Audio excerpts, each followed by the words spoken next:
In southeastern Turkey's Diyarbakır city, Mehmet Gökgöz has been a frequent visitor to this cemetery.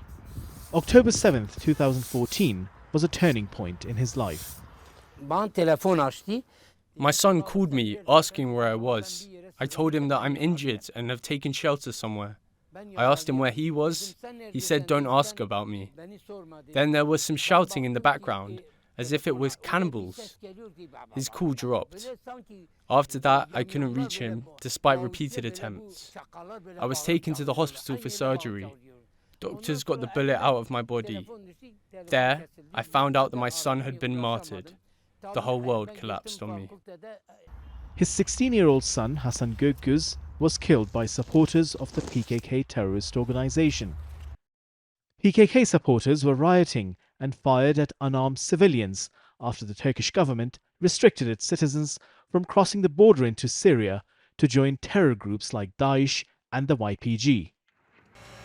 YPG is the Syria branch of the PKK, recognized as a terrorist organization by Turkiye, the United States, the European Union, and many other countries.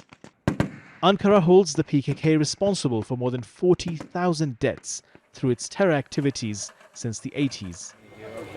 The PKK exploited unrest in Syria to expand activities and assert itself. Around Diyarbakır city centre, this is the area where the PKK terrorist organization had dug up trenches and created no-go areas. That is no longer the case. The terror group has been cleared from here, but evidence of its violence is still here. For example, here we see bullet marks. This is the place where prominent Kurdish lawyer Tahir Elchi was assassinated in November 2015, just minutes after saying that the Kurds do not support violence and the PKK should stop its activities. In 2016, Ankara launched large-scale and coordinated counter-terrorism operations. In August 2016, Turkey launched Operation Euphrates Shield around northern Syria's Al-Bab region. Ankara says the 7-month-long operation was successful in removing Daesh and YPG terror groups from those areas. In January 2018, Turkey launched Operation Olive Branch in northwestern Syria's Afrin region. The YPG terror group was cleared from this area. In October 2019, Turkey carried out Operation Peace Spring in northeastern Syria. The YPG terror group was removed from areas between Ras Al Ain and Tel Abyad. In November 2022, the Turkish Air Force launched Operation Claw Sword.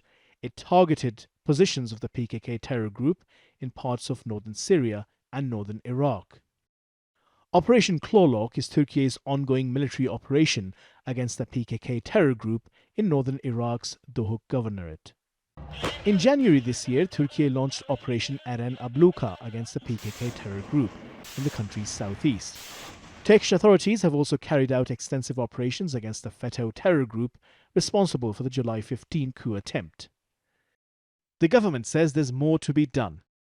We cannot rest our heads on the pillow until our region is at peace.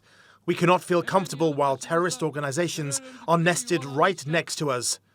We can never feel safe when there are terrorist groups equipped with air power, land power, and asymmetrical weapons in northern Syria or Iraq. The aim of those who yearn for security, peace, and prosperity in these countries is to put Turkey in the same dire situation. We did not allow this, and we will not. I hope we will continue to increase our efforts in the same direction in the coming period. In the past, terror groups had prevented development work in the country's southeast in particular. Erdogan says his government has positively changed the landscape in these areas. Mehmet Gökgöz agrees. After the military operations, this place changed. It got better, more peaceful. Not only me, but everyone felt peaceful. If it weren't for the military operations, we wouldn't be feeling peaceful. Gökgöz wants the government to never allow terror groups to rise again in his area. He misses his son and hopes that others' children will have a secure and brighter future. Hasan Abdullah, TRT World, Diyarbakır.